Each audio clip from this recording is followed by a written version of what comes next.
Students, whatever homework is given to you, you have to submit it on the very next day between 8 am to 1 pm to the given WhatsApp number, and it is compulsory to submit your homework as your attendance will be marked on the basis of your submission. Good morning, student. As you know, this is our chapter number 6, tissue, part 6. In part 1, you have studied about plant tissue. So we are going to continue our this chapter with a new topic, animal tissue. So let's start. Tissue. Tissue क्या है? Tissue is a group of cells which combine together and form tissue.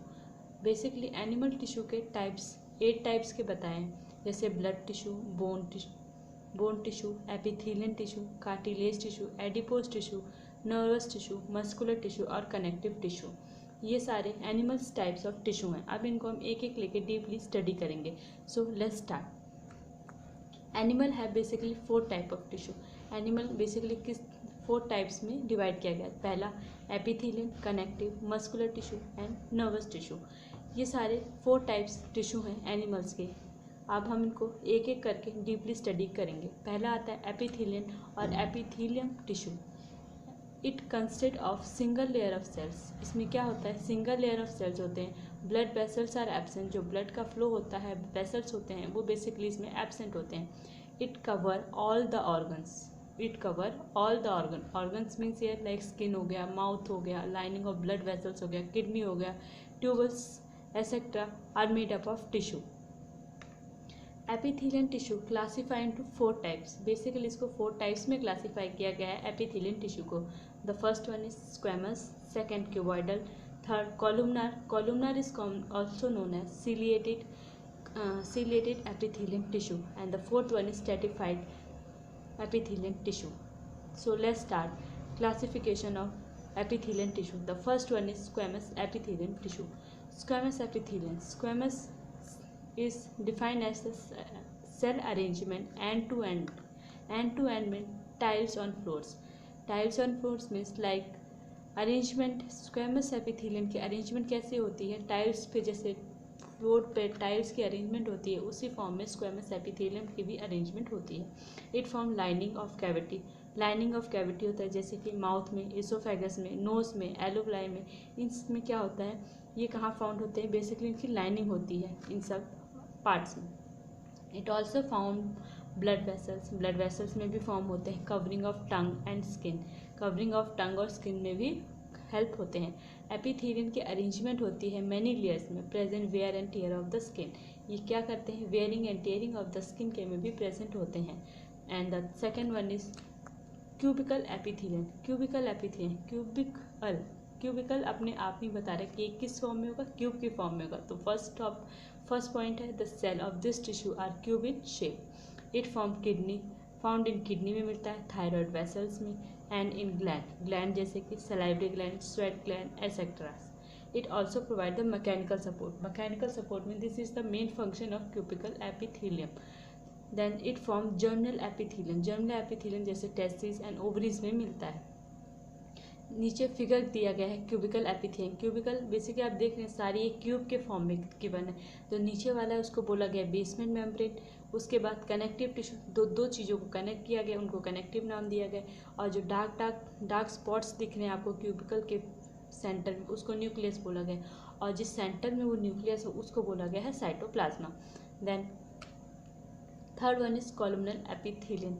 कॉलुमनल epithelium क्या होता है, कॉलुमनल से पता चला like columns line हो गए. तो इसलिए फर्स्ट पॉइंट क्या है, पिलर लाइक स्ट्रक्चर. पिलर में स्ट्रेट होते हैं. It form lining stomach. ये बेसिकली कहाँ प्रेजेंट होते हैं, स्टमक में प्रेजेंट होते हैं. It form from the small intestine, large intestine एसेक्टा. और कहाँ मिलते हैं, स्मॉल इंटेस्टाइन में मिलेगा, लार्ज इंटेस्टाइन में भी मिलेगा, एसेक्टा. It have thread on it surface. इसके सरफेस पे थ्रेड जैसा होता है, यानी धागे जैसा होता है, जो क्या करता है, इसके सरफेस एरिया को इंक्रीज करता है और एब्जॉर्प्शन में हेल्प करता है. जैसे हमने खाना खाया तो खाना कहाँ गया, अब हमने कभी एक रोटी ज़्यादा खा ली, कभी एक कम खा ली. अगर सपोज हमने ज़्यादा खा ली तो क्या करेगा, खाना बाहर तो रिटर्न नहीं करेगा. तो क्या करेगा, जो थ्रेड लाइक स्ट्रक्चर होते हैं वो अपना सरफेस एरिया इंक्रीज करेगा और उस फूड को ऑब्जर्व कर लेगा. इसलिए उसको बोलते हैं कॉलुमनल एपिथेलियम और उसके ऊपर सीलिया लाइक होता है, इसलिए उसको हम सीलिएटेड भी बोलते हैं।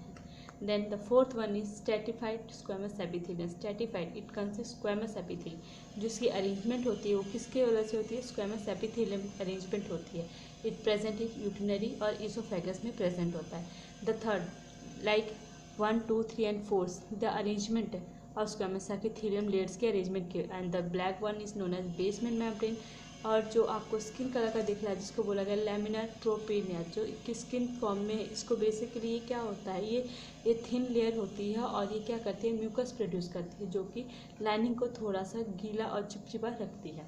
इसके बाद connective tissue, the second is connective tissue. Connective अपने आप में बता रहा है कि क्या होता है, दो चीज़ों को बेसिकली कनेक्ट करता है। Like the cell of connective tissue are widely space. पहला तो वाइडली स्पेस होता है, उसको स्पेस ज़्यादा चाहिए होता है, जो चीज़ जहाँ कनेक्ट है उनको कनेक्ट होने के लिए उतना एरिया उतना रीजन चाहिए होता है। This is basic, the basic function is to provide support. इनका बेसिक फंक्शन क्या है, सपोर्ट प्रोवाइड करना, एक दूसरे को सपोर्ट करना, एंड कनेक्ट डिफरेंट ऑर्गन, और एक ऑर्गन को दूसरे ऑर्गन के साथ जोड़े रखना ताकि ह्यूमन बॉडी डेवलप हो सके। अब इसी को फिर टाइप्स में डिवाइड किया गया, तो कितने टाइप्स में, 4 टाइप्स में। कौन कौन से, एरोलाइट, एडिपोस, स्केलेटल और फ्लूइड। अब इन सबको हम एक एक करके डीपली स्टडी करेंगे। तो पहला आता है हमारा एरोलल टिश्यू। एरोलल टिश्यू क्या होता है, areolar tissue, this tissue fill space inside the organ. ये क्या होता है, ऑर्गन के अंदर भरा हुआ होता है, फाउंड बिटवीन द स्किन और मसल्स। स्किन और मसल के बीच में प्रेजेंट होता है, जिसको हम बेसिकली बोलते हैं मैक्रोफेज। मैक्रोफेज, और ये जो ग्रीन ग्रीन आपको दिख रहा है इसको बोलते हैं फाइब्रोब्लास्ट। इसीलिए इसको, ये टिश्यू के अंदर प्रेजेंट है, इसलिए टिश्यू के अंदर प्रेजेंट होता है। अराउंड द ब्लड वेसल्स में भी होता है, नर्व्स में भी होता है और बोन मैरो में भी प्रेजेंट होता है। Then adipose tissue. Adipose tissue अपने में बता रहा है, adipose, adipose means we store fats, like it is found below the skin. ये कहाँ होता है, स्किन के नीचे प्रेजेंट होता है, जिसकी वजह से हमारी फैटनेस दिखती है। सपोज अपने आप हैंड्स का ले लो, हैंड्स में स्किन के नीचे जो प्रेजेंट होता है वो क्या होता है, हमारा एडिपोस प्रेजेंट होता है, यानी कि हमारा फैट स्टोर है, उसको हम बोलते हैं एडिपोस टिश्यू। अभी प्रेजेंट क्या हो, हार्ट में प्रेजेंट होता है, ब्रेन में भी होता है, बिलो द आईबॉल के नीचे होता है। It also act an insulator, एक इंसुलेटर की तरह भी ये वर्क करता है। और क्या करता है, इसका मेन फंक्शन क्या है, हीट, जो हमारी बॉडी में एनर्जी हीट लॉस होती है उसको प्रिवेंट करता है, ताकि हमारी बॉडी जो है वो मेंटेन रह सके। And the third one is skeletal tissue. Skeletal tissue, skeletal tissue क्या है, स्केलेटल के मतलब ही पता चला है कि suppose skeleton like our body, so it has basically 4 type, bone, ligament, tendon and cartilage. अब व्हाट इज बोन, बोन क्या है, it form the framework that support our body. ये एक तरह का फ्रेम वर्क है जो हमारी बॉडी को सपोर्ट करता है, और हमारी बॉडी को सपोर्ट करता है ताकि हम एक जगह पे खड़े रह सकें, बैठ सकें और हम अपनी सारी डे टू डे एक्टिविटी कर सकें। और it is non flexible. Non flexible means, flexible means which are easily to move, and non flexible which are not easy to move. So like our bone, bone is non flexible, why, because हम अपने bone की movement नहीं कर सकते, और muscles की movement हम कर सकते हैं। और जो हमारी बोन्स है वो बेसिकली बनी किससे होती है, कैल्शियम और फॉस्फोरस कंपाउंड से बेसिकली बनी हुई होती है। अब जो हमारे बोन्स होती हैं उनको कैल्शियम भी कहते हैं, क्यों, क्योंकि ये कैल्शियम से बने हुए होते हैं। Then the third one is ligament. Ligament क्या होता है, इसमें कनेक्शन होता है 2 बोन का जॉइंट, यानी बोन टू बोन कनेक्ट होता है ईच अदर से with the help of ligament. और ये क्या होता है, बहुत ज़्यादा इलास्टिक होता है। Elastic means easy to move, कहीं भी हम इसको आसानी से मूव कर सकते हैं। हमारे हैंड के जो मसल्स है उसको हम अगर मूवमेंट करना चाहें तो मसल्स मूव करते हैं, पर सपोज उसके अपने हाथ में जो बोन्स है उसको हम मूव करना चाहें तो नहीं कर सकते, इसलिए ये लिगामेंट होता है। And the third one is tendon. Tendons क्या होता है, इसमें कनेक्शन होता है मसल्स से बोन का, मसल से बोन का होता है, और लिगामेंट में मसल टू मसल होता है।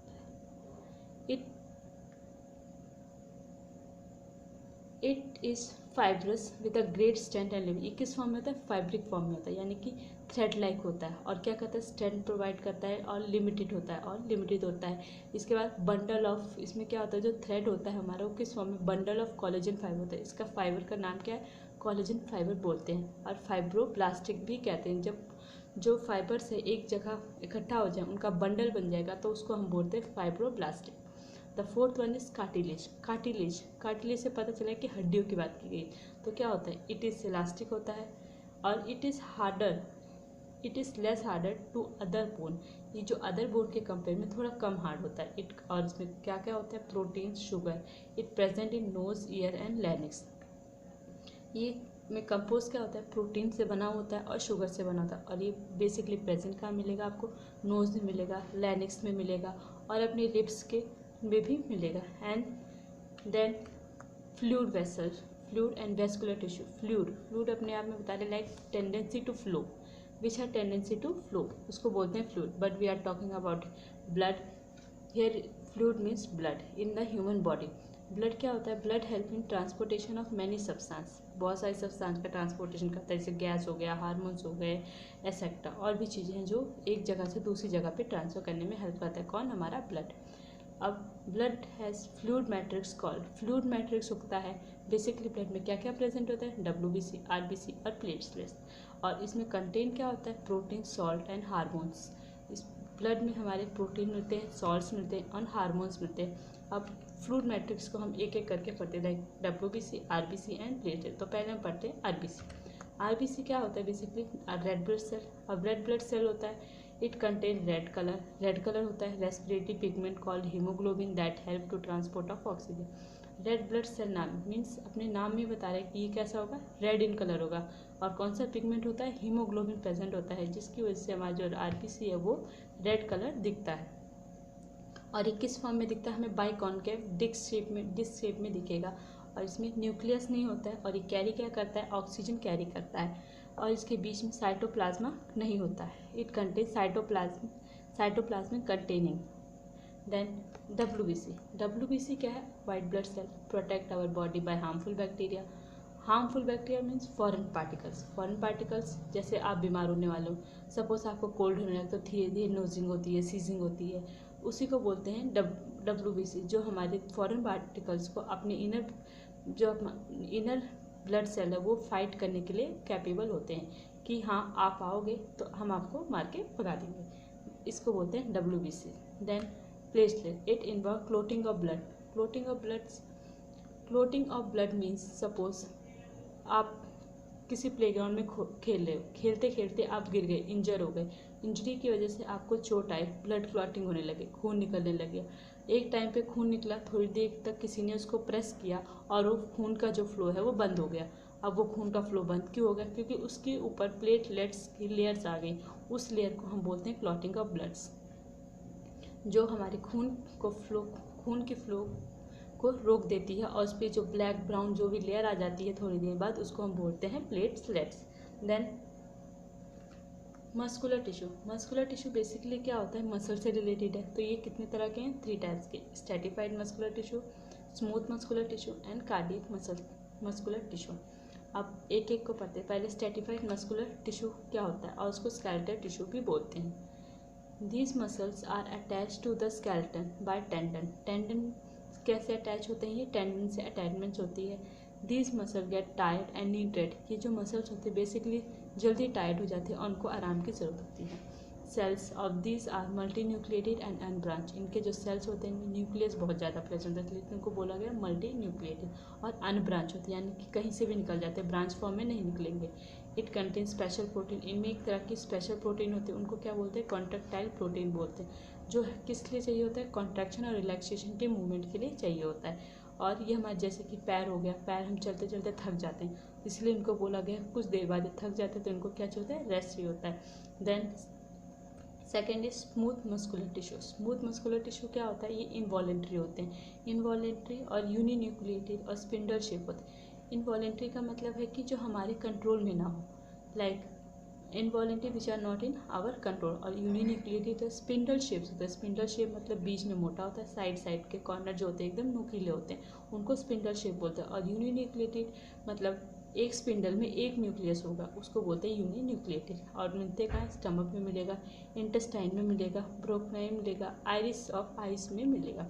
These are found in stomach, intestine, bronchi, iris of eyes etcetera. Then came to the cardiac muscles क्या होते हैं, इट बेसिकली नाम से पता चल रहा है, लाइक कार्डियक अटैक आता है, जिसे बोलते हैं हार्ट अटैक आता है। इसलिए इसको बोला cardiac muscles. It is this muscles are involuntary, ये मसल्स क्या होते हैं, इनवॉलेंट्री होते हैं, जो कि हमारे कंट्रोल में नहीं होते हैं।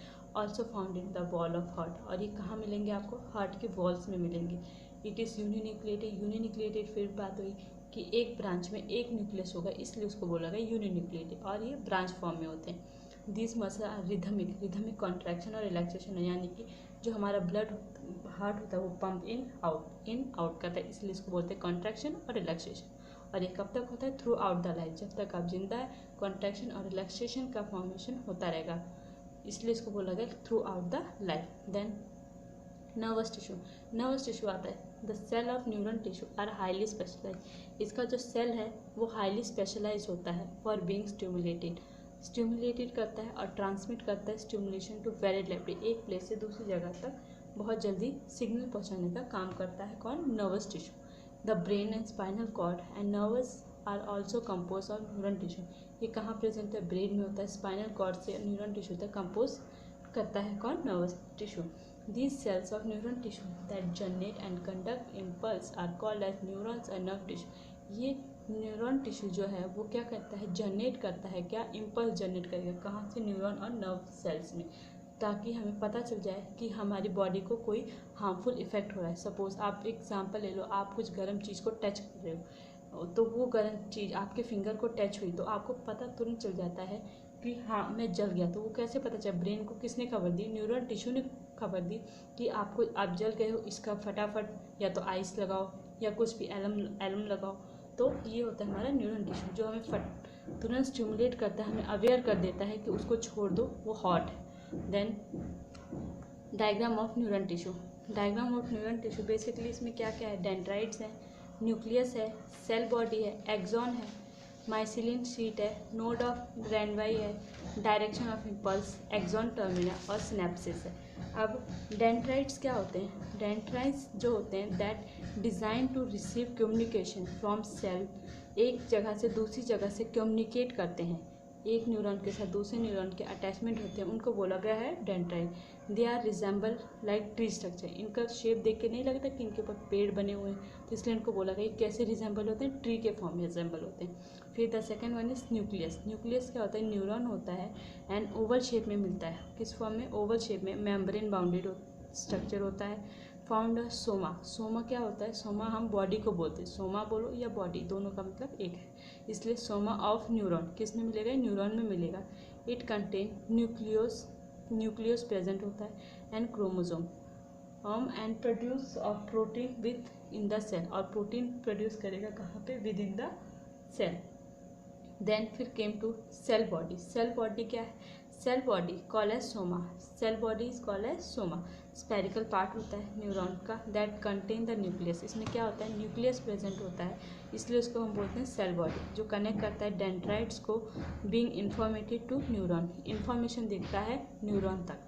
Then came to axon, axon क्या होता है, एक्सॉन ऐसा होता है जो इलेक्ट्रिक इम्पल्स ट्रांसमिट करता है signal one to other cell, एक सेल से दूसरे सेल तक ट्रांसफ़र करने का काम कौन करता है, एक्सॉन। और ये नेक लाइक स्ट्रक्चर होता है, यानी कि ऊपर का रीजन और नीचे का रीजन का बीच का होता है, इसलिए इसको बोला गया एक्सॉन। फिर आया माइसिलिन शीट, माइसिलिन शीट क्या होता है, लेयर ऑफ शीट होती है that found around the nerves including those in the brain and spinal cord. ये क्या होते हैं, इंसुलेटेड होता है, जो कि शीट लाइक होता है, जो उसको कवर करते हैं, और कहाँ प्रेजेंट होता है, ब्रेन में, स्पाइनल कॉर्ड में, जो आउटर कवरिंग लाइन होता है उसको बोलते हैं myelinated sheath. Then node of Ranvier, node of Ranvier क्या होता है, ये गैप होता है, किसके, gap between the axon and the shield, myelinated sheath और एक्सॉन के बीच के गैप को हमने बोला है नोड ऑफ रेनवे। देन यहाँ फिर direction of impulse, direction of impulse means यहाँ से जो हमारे न्यू इलेक्ट्रिकल इम्पल्स आएंगे वो इस ब्रांच के फॉर्म में डिस्ट्रीब्यूट हो जाएंगे, ताकि सारी बॉडी को पता चल जाए कि हाँ बॉडी के साथ कुछ छेड़खानी हुई है। Then axon terminal, axon terminal मतलब यहाँ से एंडिंग होने लग जाएगी, फिर दूसरे न्यूरॉन में ट्रांसफर हो जाए। स्नैप्सिस क्या होता है, ट्रांसमिट ऑफ इलेक्ट्रिक इम्पल्स, जो भी इलेक्ट्रिक इम्पल्स हुआ, जो इन्फॉर्मेशन आपके पास आई कि हाँ मैं जल गया, मुझे ठंड लग रही है, और कोई भी इन्फॉर्मेशन है वो दूसरे न्यूरॉन को ट्रांसफ़र करते हैं ताकि तुम भी अवेयर हो जाओ, so that body get activated and you know that you have affected by any hot or cold things. Then thank you.